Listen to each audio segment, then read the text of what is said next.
আর একটা দোয়া শিখাই দেই, ইনশাআল্লাহ এই দোয়া করলে রিজিক তো বাড়বেই ইনশাআল্লাহ, আপনার যত ঋণ আছে ইনশাআল্লাহ আল্লাহ পাক শোধ করে দিবে। বিশ্বাস করলেন না? এই দোয়া শিখাই দিচ্ছি, এই জন্য আমাকে হাদিয়া দেওয়া দরকার, স্পেশালি আমাকে এখন হাদিয়া দেওয়া দরকার। এটা গুরুত্বপূর্ণ দোয়া শিখাই দিচ্ছি। আলী রাদিয়াল্লাহু আনহু বলেছেন, কোনো ব্যক্তির যদি পাহাড়ের সমানও ঋণ থাকে, এই দোয়া যদি আমল করে আল্লাহ পাক ওই ঋণও শোধ করে দিবেন ইনশাআল্লাহ। ঋণ কেমন জানেন? ওই যে এখন মানুষ ঋণ নিচ্ছে 1 কোটি টাকা ব্যাংক থেকে, 2 কোটি টাকা ব্যাংক থেকে, হ্যাঁ, কত বছর, 10 বছরের জন্য, 20 বছরের জন্য বাড়ি করছে, তাই না? তার ধারণা এমন যে সে মারা গেলে তার ঋণটা কেউ না কেউ শোধ করে দিবেই দিবে, তাই তো?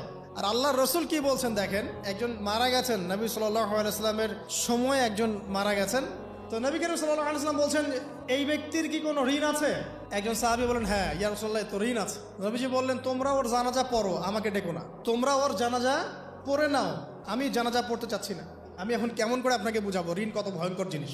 আপনি যে ব্যাংক থেকে 3-4 কোটি টাকার লোন নিয়ে রাখছেন, লাখ লাখ টাকা লোন নিয়ে বসে আছেন, দিব্যি সুখে বসে আছেন, এমন চিন্তায় যে আপনার মৌত হবে না।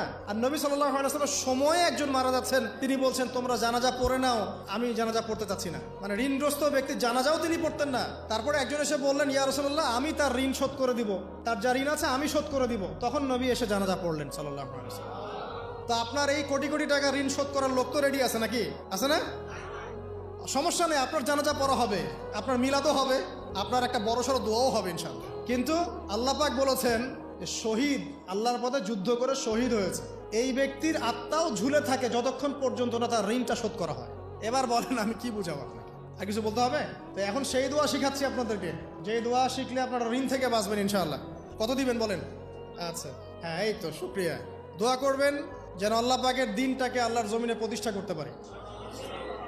আমার সাথে বলেন, দোয়াটা হচ্ছে, আল্লাহুম্মা ইকফিনি বিহালালিকা আন হারামিকা ওয়া আগনিনি বিফদলিকা আম্মান সিওয়াকা।